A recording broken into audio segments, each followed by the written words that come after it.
Salam hər kəsə. Bugün sizinlə Azərbaycan ədəbiyyatının görkəmli nümayəndələrindən biri olan Yusif Vəzir Çəmənzəminlinin Zeybək qızı əsərini birlikdə oxuyub təhlil edəcəyik. Digər əsərlərlə oxşar fərqli cəhətlər olsa, onları da vurğulayacağım. Ümumi təhlillərə baxmış olacaq. Başlayaq əsərimizi oxumağa. Mithat Əfəndi sabah erkən Darülfünuna gəldikdə oranın ingilislərin Hind əsgərləri tərəfindən tutulduğunu gördü. Qapıda duruxdu, fikirləşdi. Ağır bir həyəcan içində geri döndü. Deməli, Mithat Əfəndi gəlir Darülfünuna, yəni universitetə. Gələndə oranın ingilislərin Hind əsgərləri tərəfindən tutulduğunu görür. Qapıda duruxur, fikirləşir, ağır bir həyəcan içində geri dönür. Düşünür öz-özünə ki, deməli Darülfünumuza da artıq əl uzatdılar. Mithat Əfəndi, baxın, sonra burada verib, Darülfünumuza da əl uzatdılar deyə öz-özünə düşünür və aylardan bəri əcnəbi işğalından təhqir olunmuş şərəfi bir daha əzildi.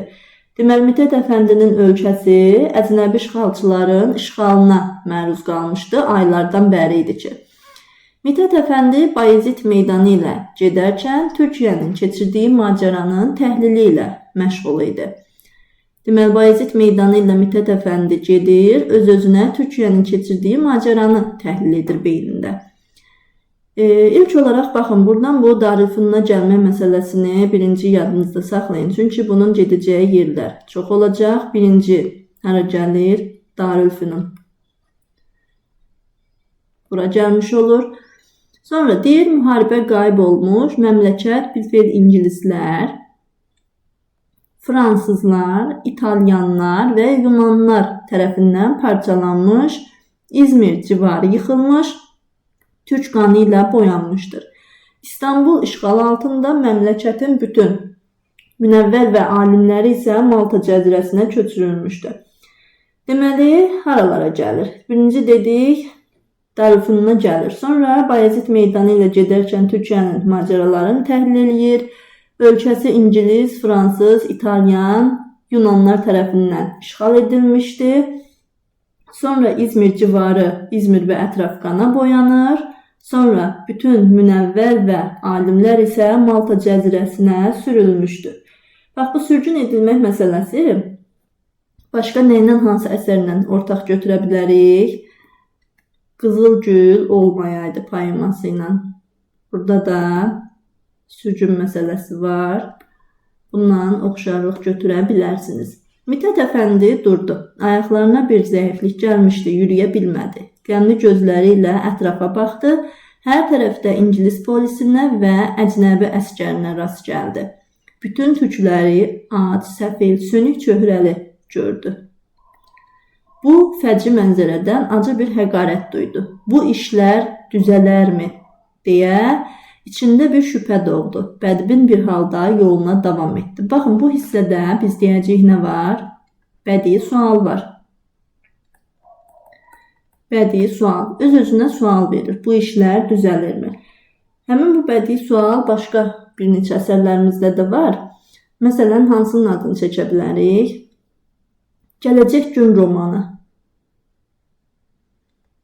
Gələcək gün burada nə etməli? Bədii sualı. Sonra Şəhidlər poemasında. Şəhidlər poemasında orada bədii sual nə idi? Axı biz nə eləmişik? Axı biz nə eləmişik? Bunları oxşarlıq götürə bilərsiniz. Davam edək. Divan yolundan Sirkəciyə indi. Deməli, bax, birinci gəlmişdi Darülfünuna, ikinci hara gəlir? Sirkəciyə. Yazaq.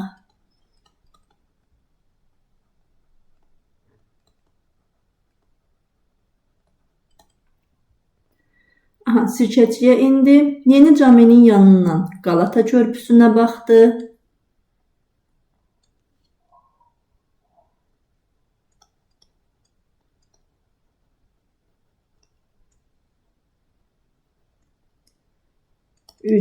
Qalata körpüsü. Sağ tərəfdən körpünün sürahisinə söykənib qaldı. Yazın gözəl günlərindən biri idi. Fəsil olaraq deməli yaz fəsli idi. Günəşin yaldızlı şüası boğaza dilfirib bir süs vermişdi. Mavi dalğaların içində cilvələnirdi. Əzəmətli Dolmabağça sarayı sönmüş bir qürur ilə önündəki Yunan zirehlisinə tamaşa edirdi. Sonra Bəyoğlu başdan başa Yunan və əcnəbi bayraqları ilə donanmışdı. Deməli, baxın, yazın gözəl günləri, fəsil olaraq yaz fəsli, Qurbanəli bəydə də yaz fəsli idi. Burada da hadisələr yaz fəslində baş verirdi. İndi Qalata körpüsündən sonra bax yazacağıq deməli 4 Dolmabağça,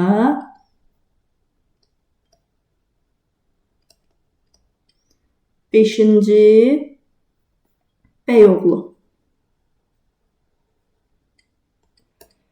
Deməli, birinci dedik gəlir Darülfünna, divan yolundan gəlir Sirkəçiyə enir, Yeni Caminin yanından Qalata körpüsünə çıxmış olur, sürahiyə söykənib burada qalır, sonra Dolmabağçıya baxır, bu da deyir, Dolmabağçı da Yunan zirehlisi tərəfindən tutulmuşdu, sonra Bəyoğluna baxır, görür ki, o da Yunan əcnəbi bayraqları ilə başdan başa donanmışdı. Yəni, baxın, bu Dolmabağçadır, Bəyoğludur, bunlara Qalata körpüsündən baxırdı. Sonra qarşıda Üsküdar xaraba bir qəbristanı andırırdı. Arxa tərəfdən çıxan tüstü göyləri bürümüşdü. İngilislər meşələri millətçilərə məskən olmasın deyə yandırırmış. Bu hissədən, baxın, deyir ki, arxa tərəfdən çıxan tüstü göyləri bürümüş. Nəticədə ingilislər meşələri, yəni məskən olmasın deyə yandırır. Nəticə olaraq nə olur? Tüstü göyləri bürünmüşdür. Səbəb nəticə sualı buradan çıxa bilər. Sağ tərəf mənzərəsi daha acı idi. Sağ tərəfə baxır, sağ tərəfdə də görür ki, nə olubdur? Gülxana bağçası viranəyə dönüb, çiçəkliklər depo olmuş, ağaclar sınmış, güllər solmuş, bağçada daş kömür təpələnmiş, tel atılmışdı. Mithat Əfəndi istirab içində geri çəkildi, rəngi üzündən götürüldü, bir də əsəbi halda qırmızı fəsini gözlərinə yeritdi, laybalı bir vəziyyətdə İstanbula döndü. Deyir, qarşıda Üsküdarı görür, xaraba qəbristanlığı andırır, sonra arxa tərəfdə deyir, artıq tüstü göyü bürüyür, meşələr ingilislər tərəfindən yandırılır, yəni millətçilər məskən olmasın deyə burada meşələr yandırılırdı. Sağ tərəfdə baxır, Gülxana bağçasının viran olduğunu görür. İstirab içində artıq neyniyir? Geri dönür. Və hara gəlir? Deyir, evə dönmək istəyir. Ancaq evləri də bütün əşyası ilə Fransız zabitləri tərəfindən zəbt olunmuşdu və 10 başdan ibarət bir ailə. Deməli, 10 nəfər ailə olur bunlar. İstanbulun uzaq bir köşəsinə, kiçik bir yerə sığınmışdı. Odur ki, Bayezid meydanına gəldikdə təkrar duruxdu, fikirləşdi və bir saatlığa da olsa zülmkar əcnəbilərdən xali bir cuşəyə çəkilmək ehtiyacı duydu. Deməli, evə dönmək istəmir, çünki onun evi də deyir Fransızlar tərəfindən zəbt olunmuşdu. 10 nəfər ailə idilər, onlar da İstanbuldan uzaqda olan bir cuşəyə sığınmışdılar, çünki artıq bura zəbt olunmuşdu axı ona görə. Gəlir hara? Bayezid meydanına. Gəlir, gələndə burada da yenə duruxur. Çünki deyir, fikirləşir, bir saatlığa da olsa zülmkar əcnəbilərdən xali bir köşəyə çəkilmək ehtiyacı duyur. Mithat Əfəndi şair idi. Deməli, yazaq bura.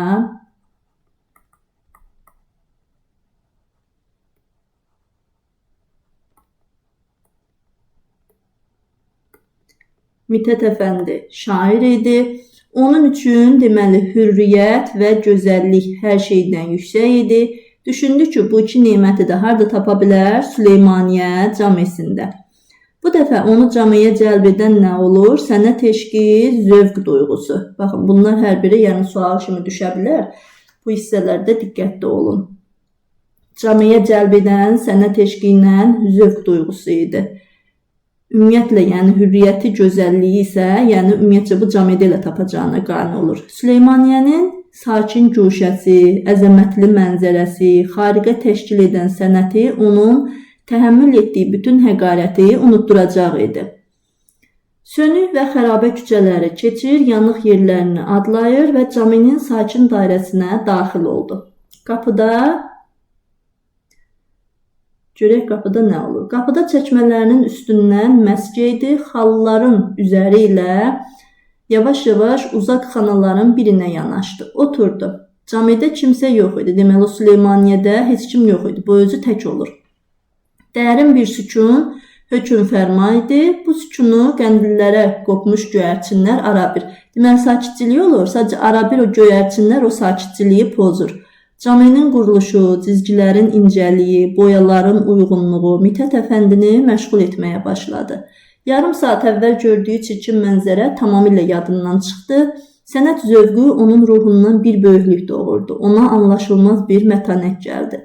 Camidə Süleyman Qanuni dövrünün şan və əzəməti yaşayırdı. Bu əzəmət Mithat Əfəndinin ruhunu bəsləmədə idi. Bir də tuhaf bir nəşə içində donub qaldı. Zövq ateşi ilə dolmuş gözləri mihrabın ətrafında gəzirdi. Bir an cami qaralan kimi oldu, mihrabın ətrafını boz bir pəlmə bürüdü. Sonra işıqlandı, göz qamaşdıracaq bir şüa içində kimi görür Zeybək qızını. Deməli, Zeybək qızını birinci harda görür? Camidə.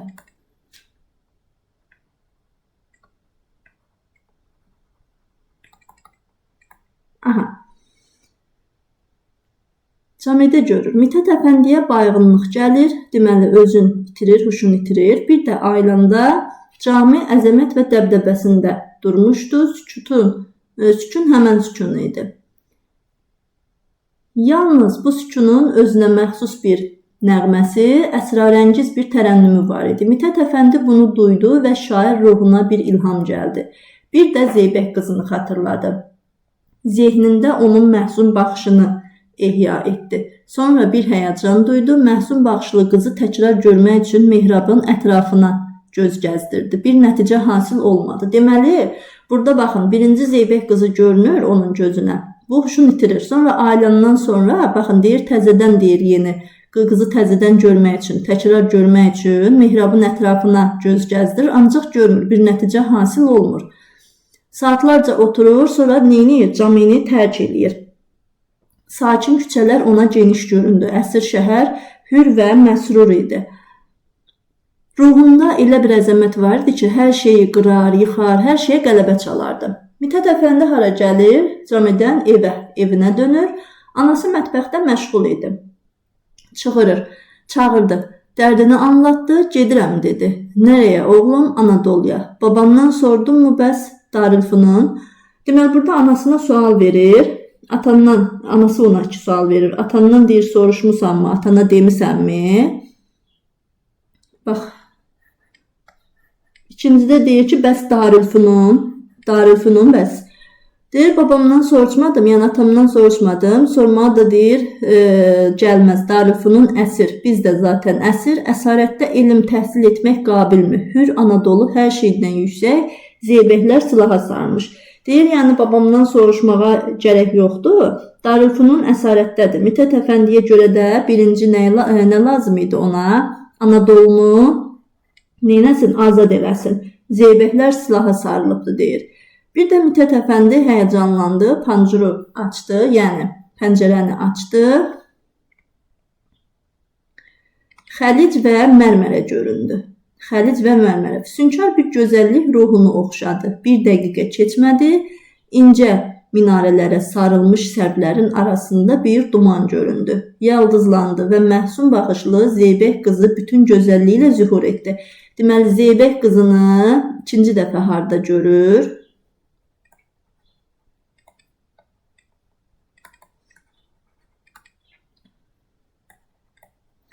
Xəlic və mərmərəyə baxarkən.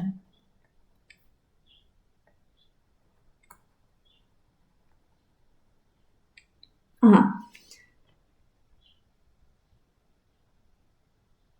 Sonra deyir, Mithat Əfəndi bihuş olaraq kanapenin üzərinə sərildi. Yenə özündən gedir. Anası istirabla üzərini aldı. Bir dəqiqədə bütün ailə üzvləri ətrafını bürüdü. Mithat Əfəndini ayıltdılar. Dili söz tutar tutmaz dedi. Bu əsir şəhəri tərk etməsəm rahatlıq bulmayacağam. Anadolu məni çağırır. Mithat Əfəndinin atası Munir bəy Babi ali məmurlarından idi. Deməli, atası kim idi? Munir bəy idi.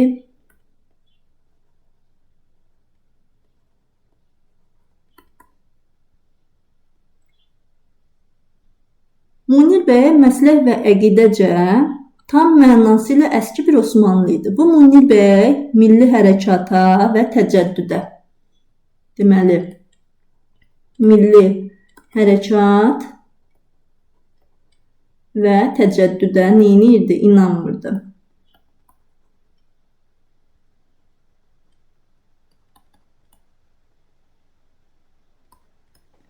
Keçid edək növbətiyə.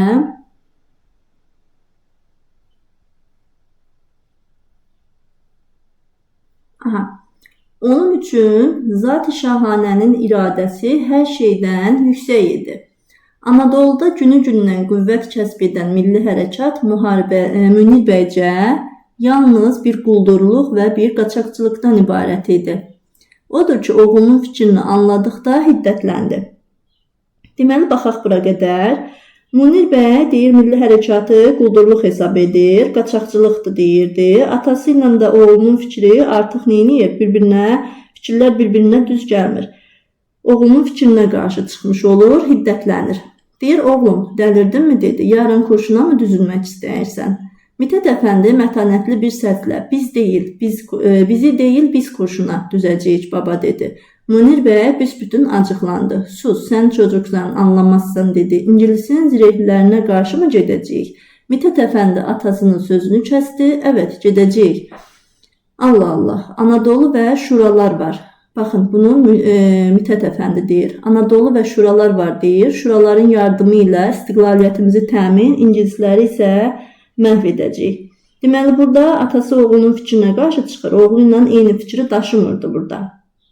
Başqa hansı əsərdə bunu ata ilə oğlun fikirlərinin bir-birinə düz gəlməməsini deyə bilərik? Müsibət-i Fəxrəddində Mahmudla Rüstəm bəy, bunlar da eyni fikri daşımırdılar.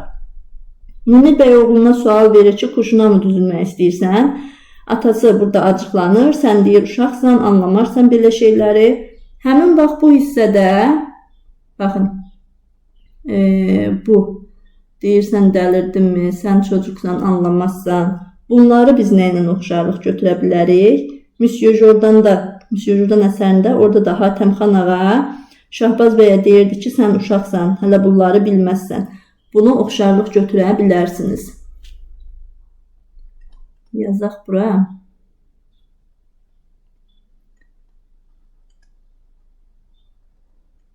Hatəmxan ağa, digərinə isə Şahbaz.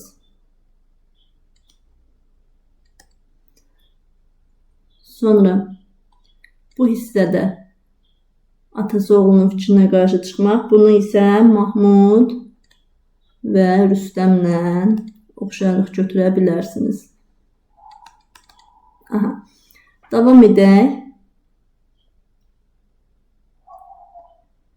Deyir ki, bax burada da deyir ki, Anadolu var, şuralar var, onların yardımı ilə deyir, istiqlaliyyətimizi təmin, ingilisləri də məhv edəcəyik. Munir bəy əlini əlinə vurur və hiddətindən uçunmağa başlayır. Mithat Əfəndi ayağa qalxdı, sakit bir səslə dedi. Anacım, bana biraz yemək, bir cüt camaşır hazırla, yarın erkən əsarəti tərk edəcəm. Anadoluya keçər-keçməz Mithat Əfəndi könüllü yazılıb, deməli, necə könüllü yazılır, İzmir cəbhəsinə gedir. Mithat Əfəndinin nəzərini özünə ilk cəlb edən coşqun bir həyat, qüvvətli bir milli hərəkat oldu. Məmləkətin bütün varlığı toplanıb, düşmənə qarşı polad bir sipər təşkil etmişdi.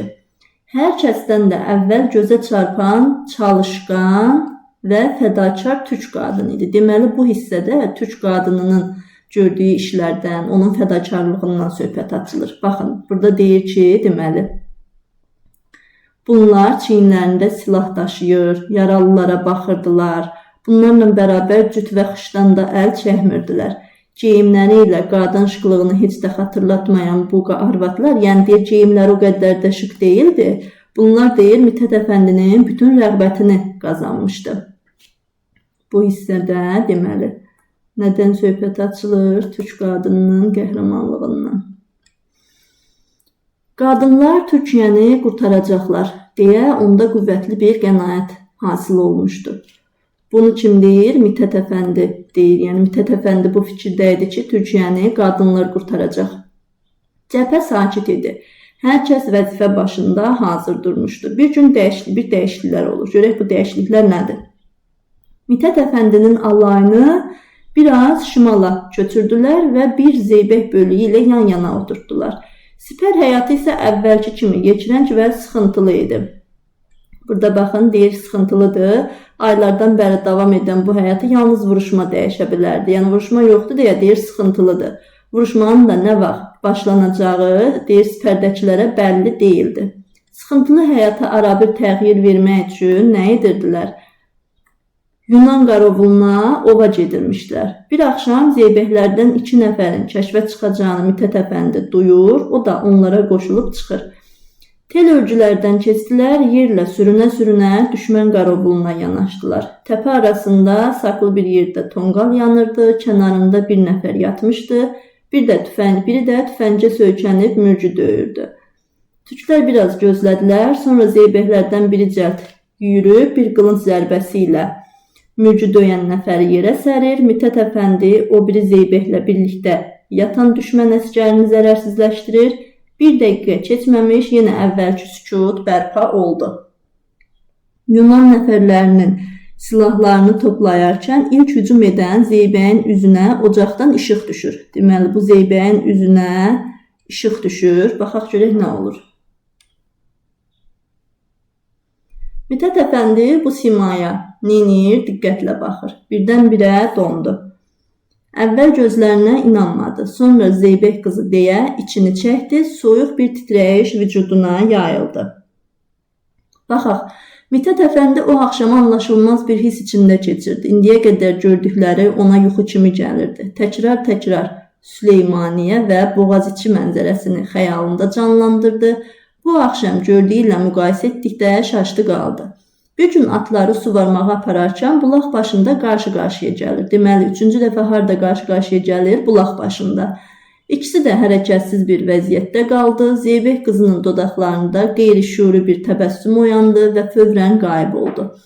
Əvəzində həyalı bir qızartı yanaqlarını bürüdü. Əvvəlcə Mithət Əfəndini ildırım qüvvəsi ilə qarşılayan uzun kirpikli gözlər indi həyəcan içində yerə baxırdı.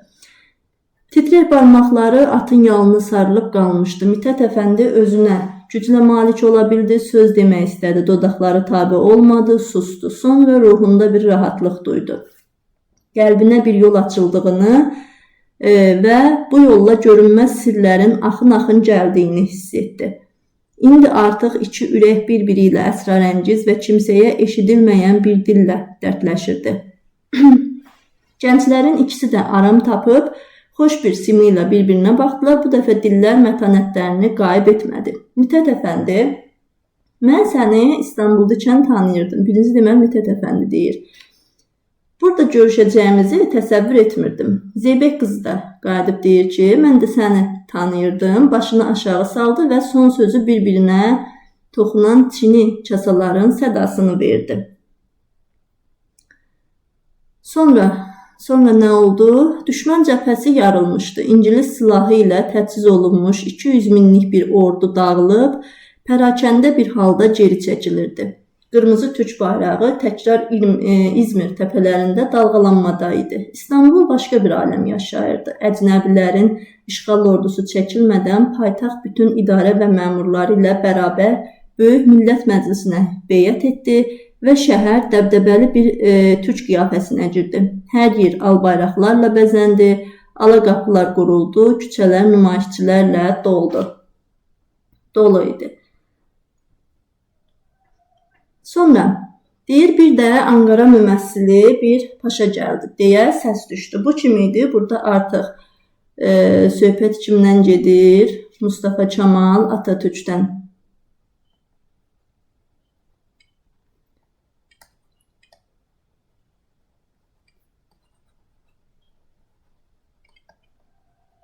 Mustafa Kemal Atatürk.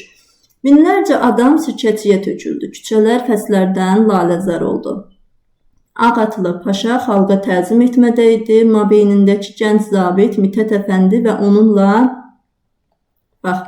yan-yana gedən milli libaslı Zeybək qızı idi. Deməli, Babu Paşa, bunun da ətrafında kim idi? Zeybək qızı və Mitət Əfəndi.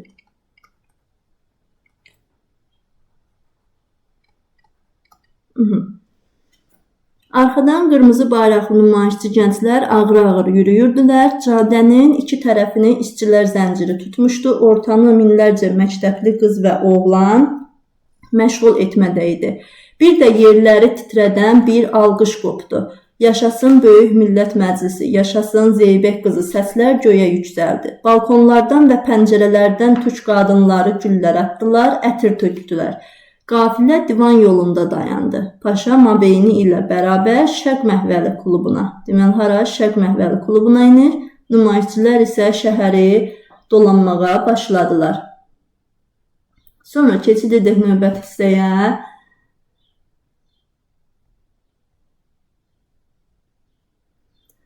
Axşam şəhər çıraqban oldu. Minlərcə qırmızı fanarlı məktəblilər Şərq Məhvəlinin qarşısına toplandı. Deməli, hara toplanır? Şərq Məhvəlinin qarşısına. Yaşasın Zeybək qızı deyə alqışlar qopdu. Klubun pəncərəsi açıldı. Zeybək qızının incə çöhrəsi göründü.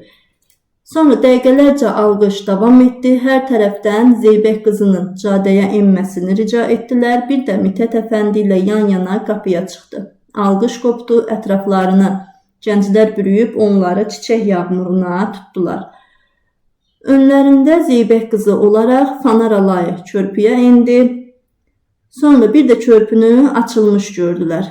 Nümayişçilərin Bəyoğluna keçməməsi üçün ingilislər körpünü açmışdı. Deməli, buna görə açır və qarşısına mitralyozlu əskərlər qoymuşdular. Yəni, silahlı. Baxın, mitralyozlu, silahlı deməkdir. Həyəcan artdı, lakin türk səbri həyəcana qələbə çaldı. Əcnəbilərin həyasızlığına qarşı soyuqqanlıqla cavab verildi. Bir dəqiqədə Xəlicdəki yüzlərcə qayıqlar gənclərlə doldu, Bəyoğluna keçildi. Avropa imperialistlərindən illərcə çəkdikləri təzyiqi unutmaq üçün İstanbul bir həftə bayram etdi.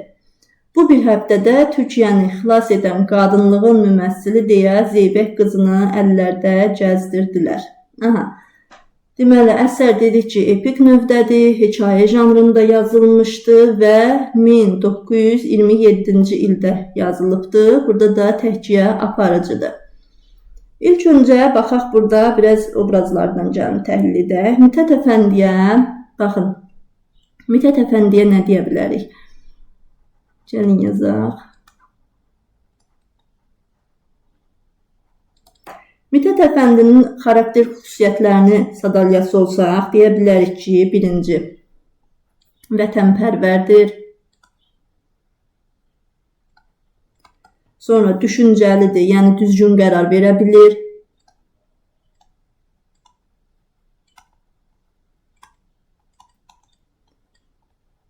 Düzgün qərar verə bilir.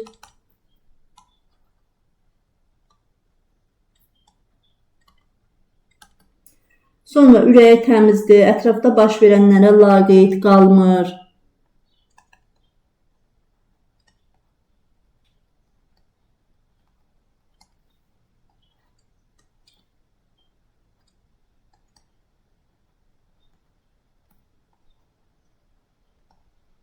Ətrafda baş verənlərə laqeyd qalmır. Sonra müəllifin bu obraza münasibətinə aid nələri sadalaya bilərik? Müəllifin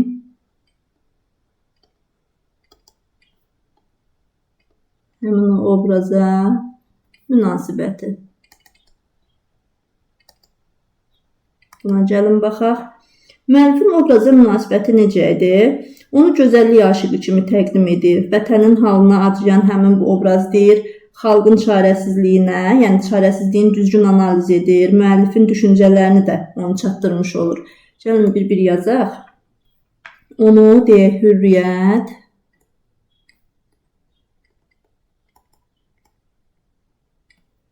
və gözəllik aşiqi kimi təqdim edir.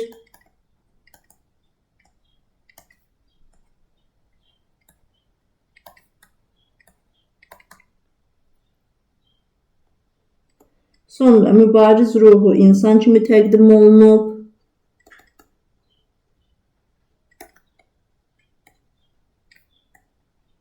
Mübariz ruhlu insan kimi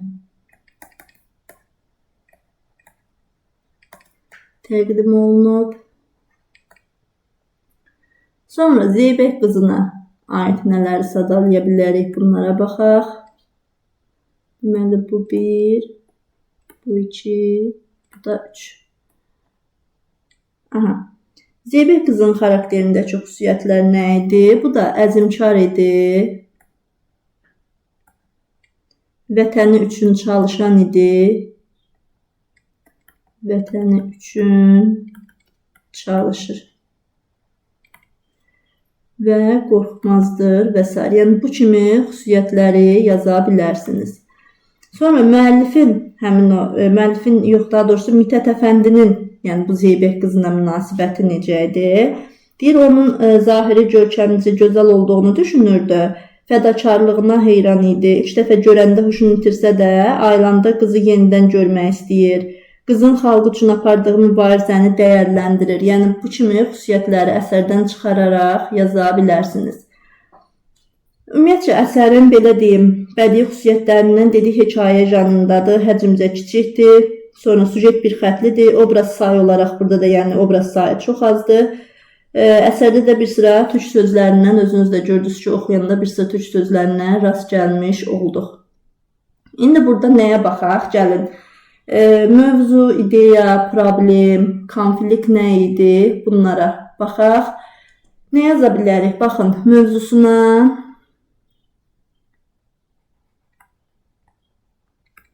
mövzu deyəcək ki, 1-ci Dünya müharibəsində məğlub olan türklərin milli azadlıq uğrunda mübarizəsindən bəhs olunur. Gəlin yazaq. 1-ci Dünya müharibəsində məğlub olan türklərin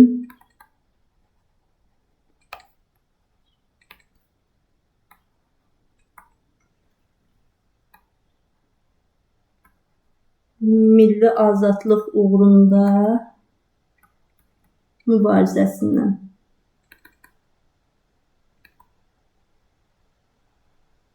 Bəhs olunur. Sonra hadisələr də olaraq da İstanbul Anadoluda baş verir də, bunu bilirsiniz. Sonra ideya olaraq ideyasına nəyə götürə bilərik? Əsərin ideyasına.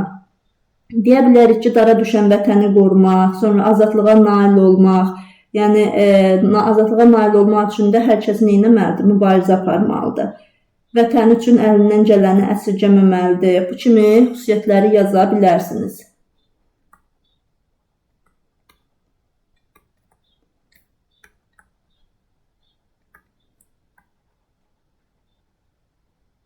Dara düşən vətəni qorumaq, sonra azadlığa nail olmaq üçün mübarizə aparmaq.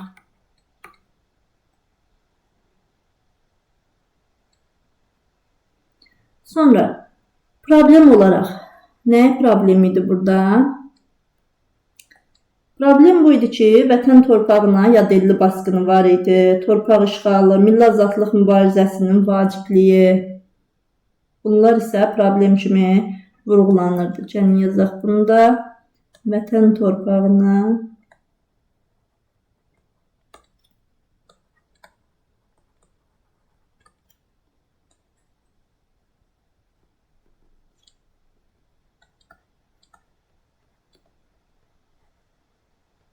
torpaqların işğalı,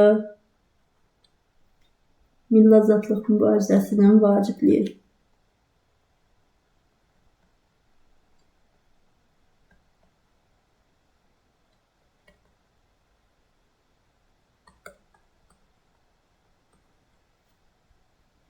Sonra növbəti baxaq, nəyə yaza bilərik? Konflikti. Burada konflikt nəyin üzərindədir? Konflikti deyə bilərik ki, türk torpaqlarını işğal edən əcnəbilərlə azadlığa nail olmağa çalışan türk xalqı arasında, yəni bu mübarizə üzərində qurulmuşdur. Konflikt, deməli, türk torpaqlarının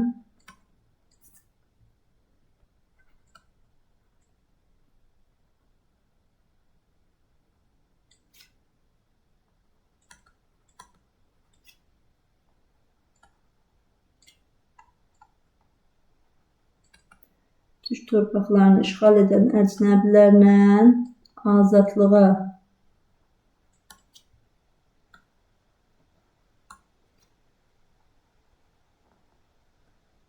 nail olmağa çalışan türk xalqı.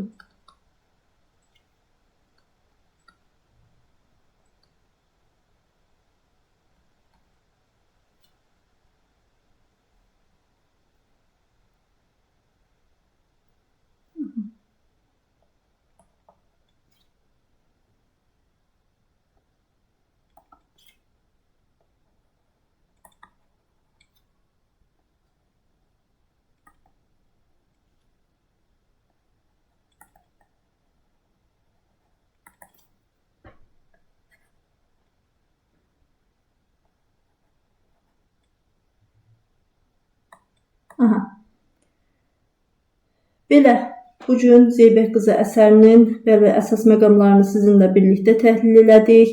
Ümid edirəm ki, mövzu sizin üçün daha aydın oldu və bu video sizə faydalı oldu. Belə izahlı dərslərin davamını istəyirsinizsə, kanala abunə olub videonu bəyənməyi unutmayın. Növbəti dərslərdə görüşənədək sağ olun.